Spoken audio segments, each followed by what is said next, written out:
It's my pleasure and my privilege and an amazing honour to be here this afternoon. Through Matthew and through the Emmas, this invitation was extended to me, and I want to particularly appreciate the presence of everyone here today. What an amazing crowd. I've got quite a bit to cover, and I'm going to do it quite quickly. I'd like to start off just with an appreciation from where I've come. Matthew mentioned Te Pāhu, or the Waikato, a farming area. Anyone close to there? Tracy.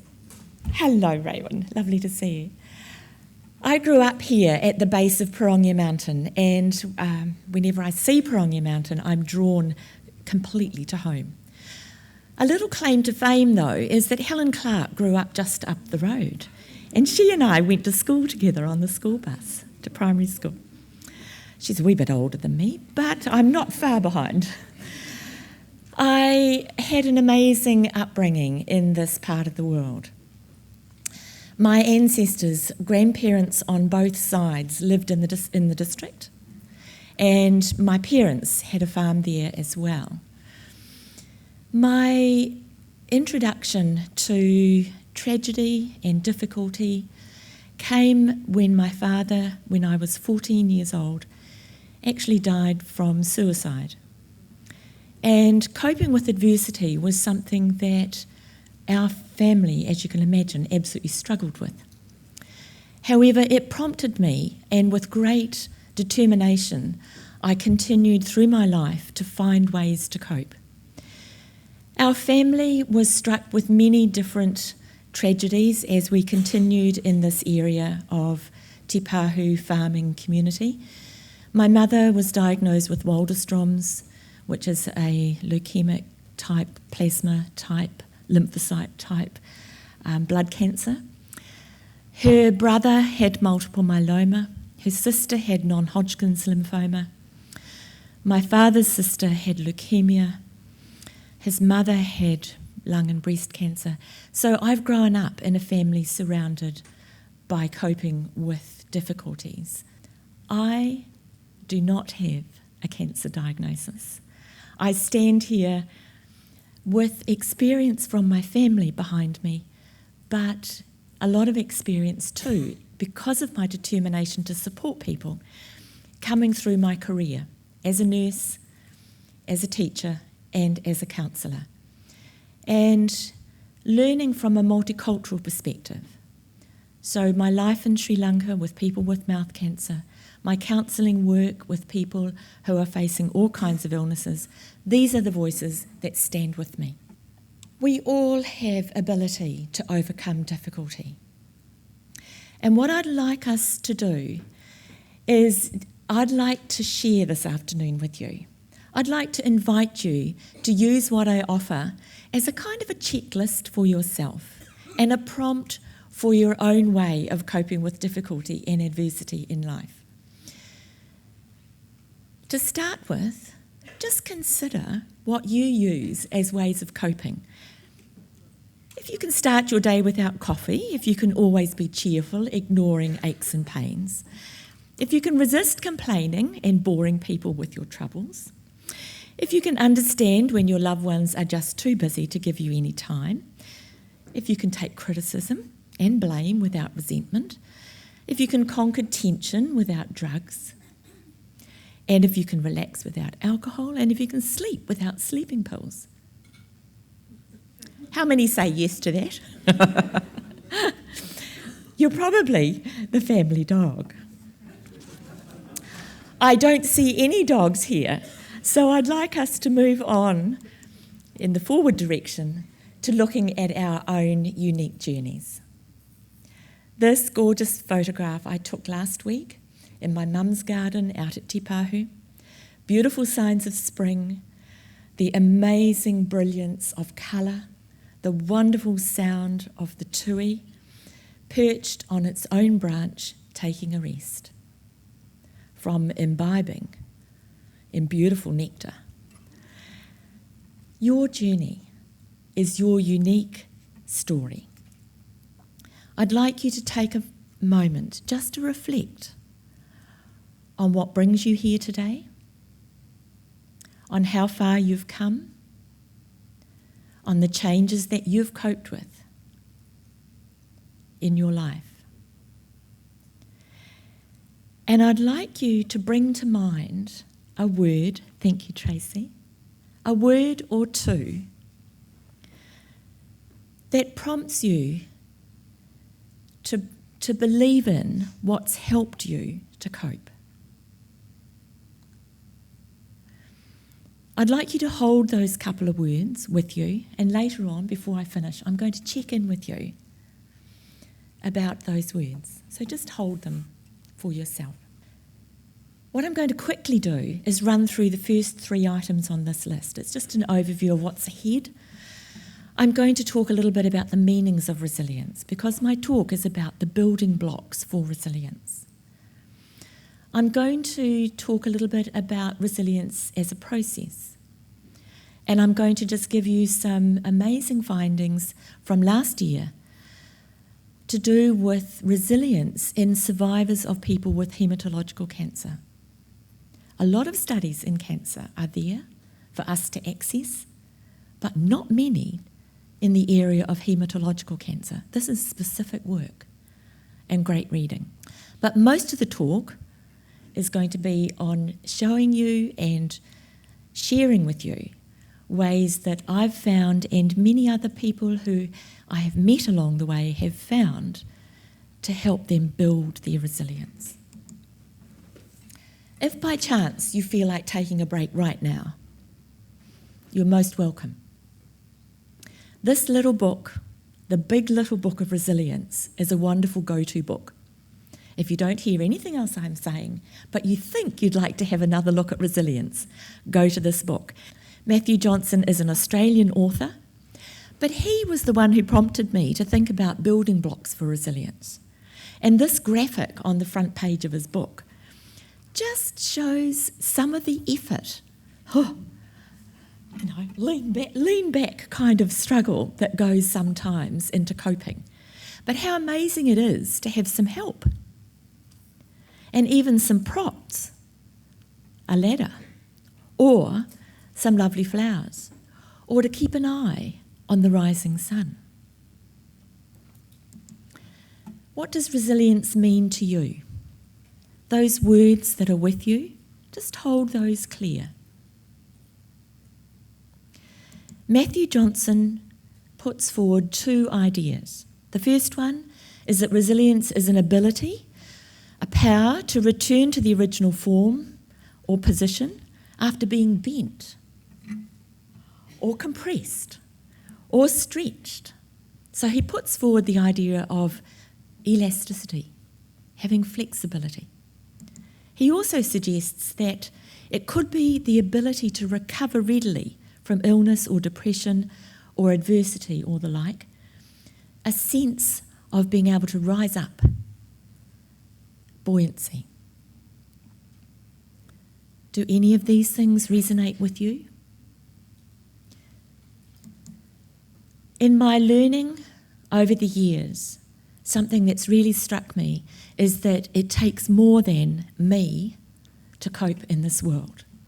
Individual ability matters, absolutely for sure. But what I've learned is that there's a whole lot more to it. And this echo-based process is something that I think can extend our way of looking at how we cope.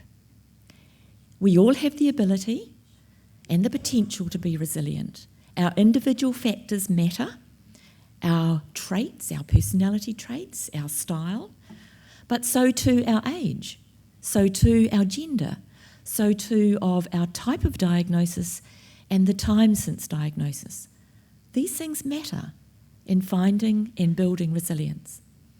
Our beliefs, our social setting, our background, our cultural influences, what we've come through in life.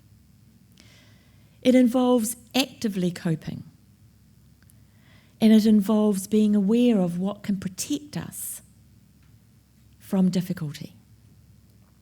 It connects us. It's not just us on our own.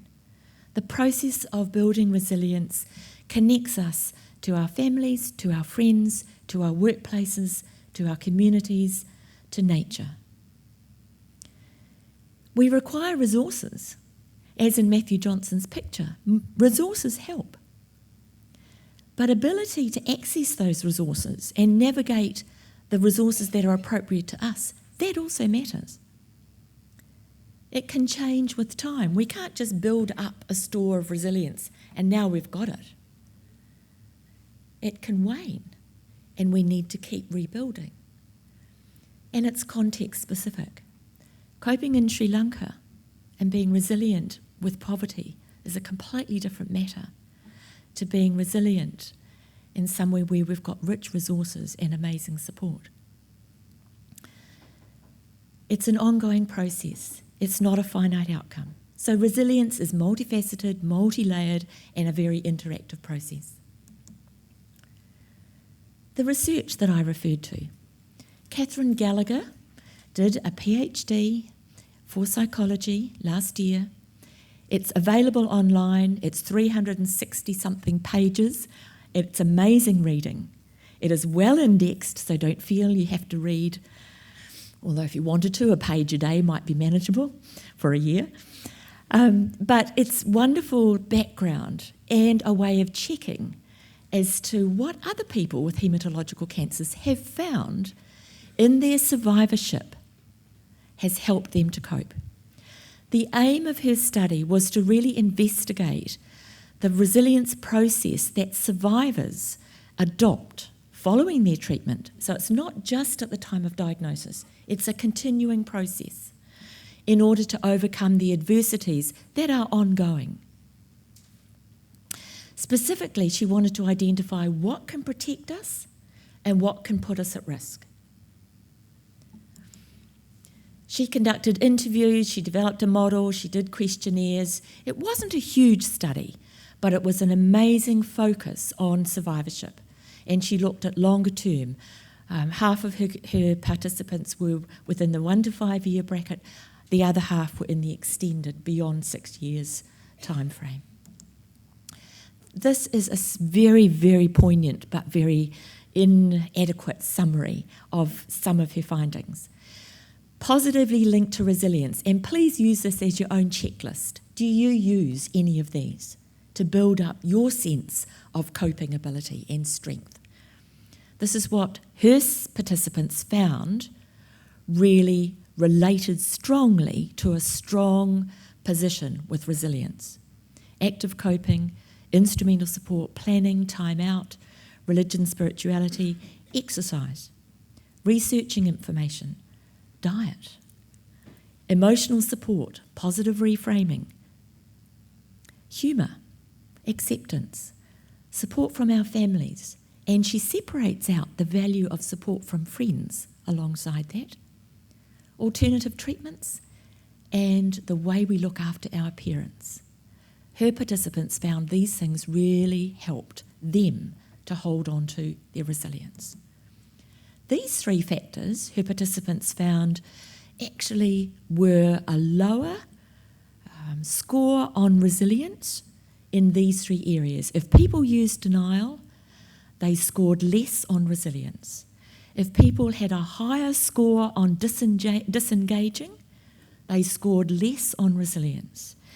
If they held self-blame for causing their cancer or for being the type of person they were, they scored lowered on resilience. These 6 factors were highly significant. Active coping, positive reframing, our friends and family, highly significant. Exercise and the lowering of resilience was highly significant.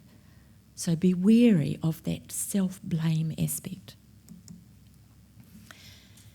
She didn't focus particularly on depression and anxiety, but because depression and anxiety are particularly prevalent and problematic for people with all cancer diagnoses, she did look particularly at these 2 areas.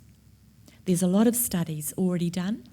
What she found was that resilience, high scores in resilience, protects us from depression and anxiety. And that younger adults and those within 5 years of diagnosis are at greater risk of depression and anxiety. They have lower scores on resilience. I'd like us to take a minute.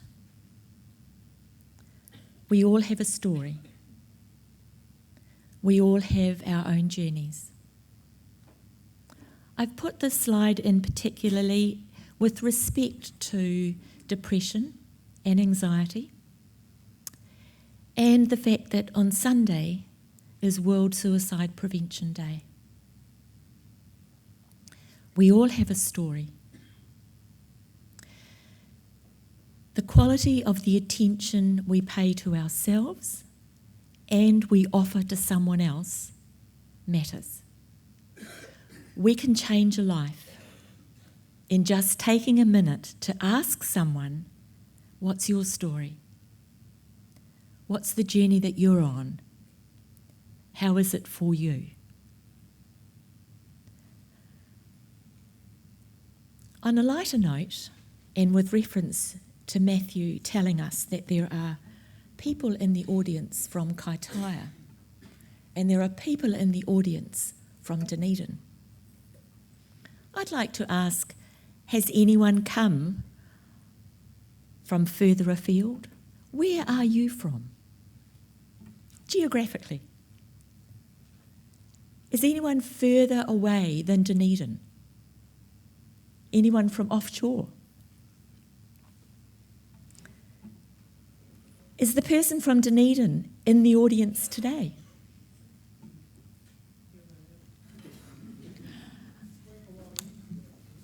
I would love you to come and meet me after this afternoon has finished. I've got a wee gift for you. The effort and the energy it takes for all of us to travel our journeys matters. And this is just a wee moment to acknowledge how far you've come. Thank you. For the rest of my talk, this is going to be about building blocks for resilience, practical sides. And I'm going to start with foundational blocks, upon which you can build other things. For the foundation, and I've made this up based on people's stories, what I've learned from other people along the way, what I've learned from my family, what I've learned from my clients, what I've learned from my study, which is other people's voices coming through in the literature. ABC. Anyone know their ABCs? We all do. I'd like you to rethink your ABCs, and I'd like you to design your own ABCs as your own foundation, your personal story, your personal journey, your own ABCs for the foundation that you hold in resilience. What I'd like to offer you is something I've put forward. You can check it off as to whether it resonates with you or not. A is for acknowledge the adversity that you're facing. Get the facts, recognise your assumptions. They're often not the facts, they're your assumptions. Ask for information. Check things out with your clinical team. Avoid taking everything personally. B, be aware of your attitudes and your beliefs and the words you use. How your body feels, where your thoughts go, what emotions are with you. Be open to this moment in time. This is what we have. Thank you for joining me this afternoon. We share this moment together. Be open to the certainty of change.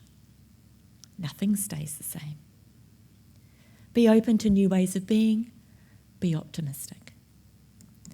C, choose wisely. Choose where you put your energy. Choose the fights that you take. There are many things in life we can't change. Wasted energy. Choose where you put your energy, where you put your attention. Calm your inner critic. That self-blame needs to go. Connect in meaningful ways. As Catherine's research showed, connecting with family, connecting with friends is highly significant for building resilience. Prioritise your self-care. I'm finishing with that one as I move into something else to help you build on your foundation. I'm going to prioritise how we build self-care. Before that, let's stop for a minute. This is a mindfulness practice that Elisha Goldstein offers. It helps us to be present right here, right now. It's about self-care. It asks us to acknowledge, how am I?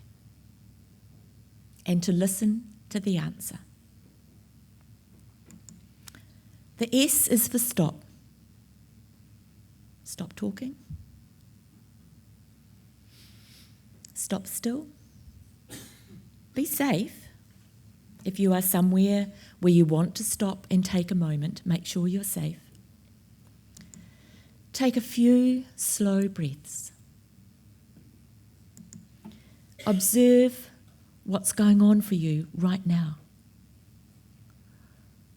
What are you thinking? What sensations are in your body? What are you feeling? And in order to proceed, ask yourself, what's important right now for me to pay attention to? Is my body hurting? Am I hungry? Am I sad? Am I scared? What is it that comes up for you in this moment? Proceed with what's the most important thing for you to do next. Your choice. We come to the last few slides. It's a DIY. New Zealanders have an amazing ability to be creative, to get on with it, to do it yourself.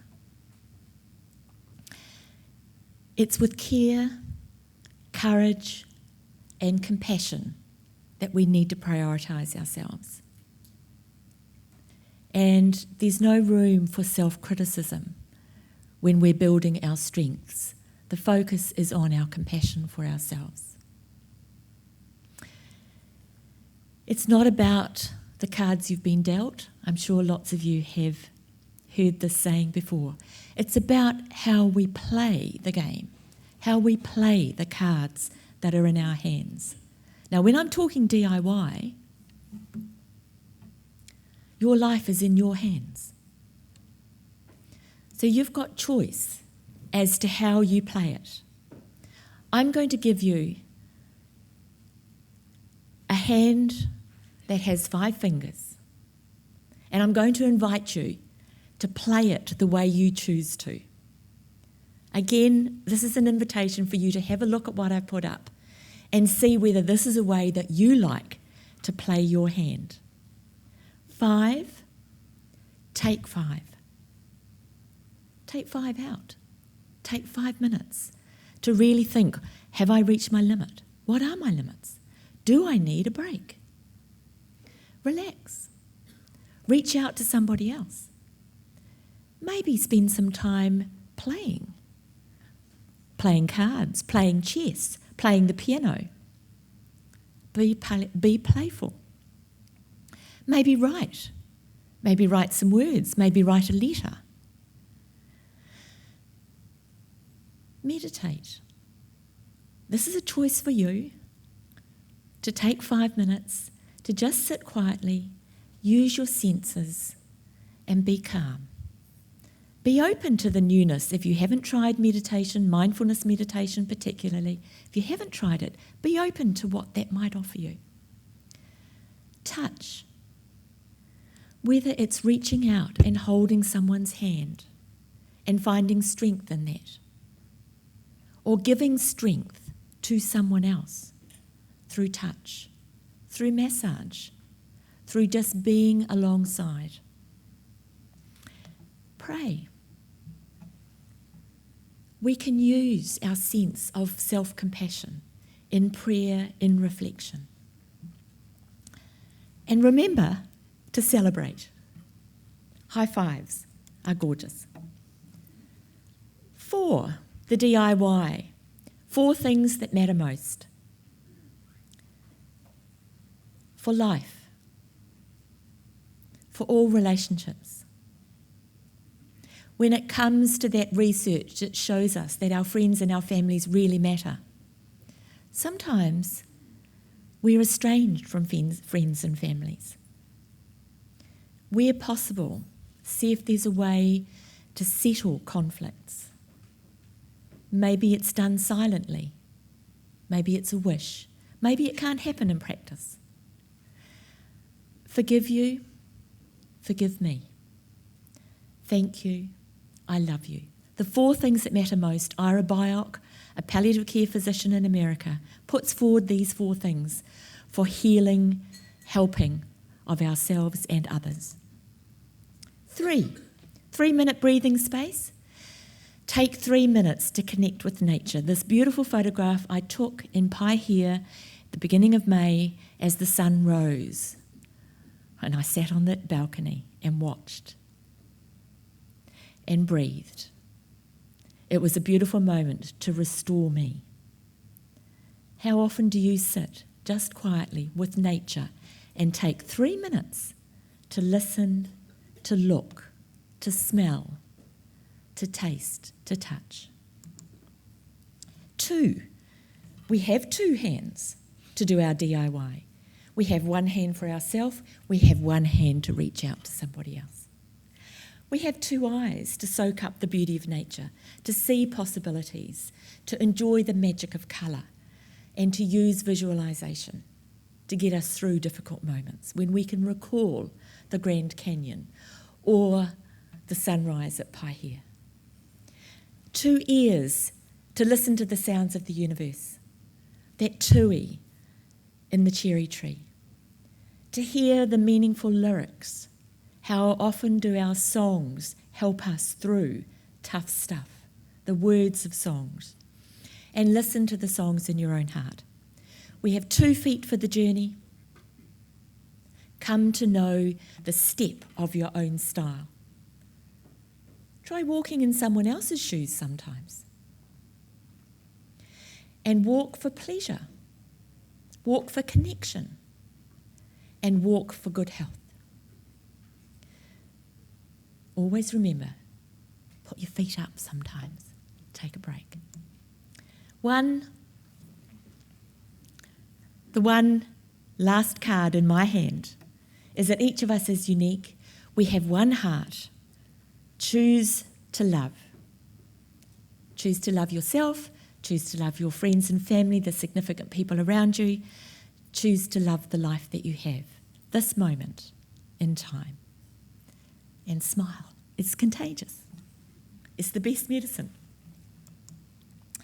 I finish now before I go in inviting you to continue your own journey with resilience and asking you whether the 2 words that you thought of that meant something about resilience to you have come up in my presentation. And if they haven't, I'd love you to come and talk to me later on this evening. I'd love to hear what those words are. These are resources that you're welcome to access. A lot of them are New Zealand focused. Thank you, Phil Kerslake, for your amazing book. But thank you too to some amazing New Zealand authors who have been through really tough stuff. Also international authors, and an app that's available from our own Dr. Tess Mawiki Maxwell. Thank you, everybody. I look forward to the rest of the evening, seeing and meeting some of you.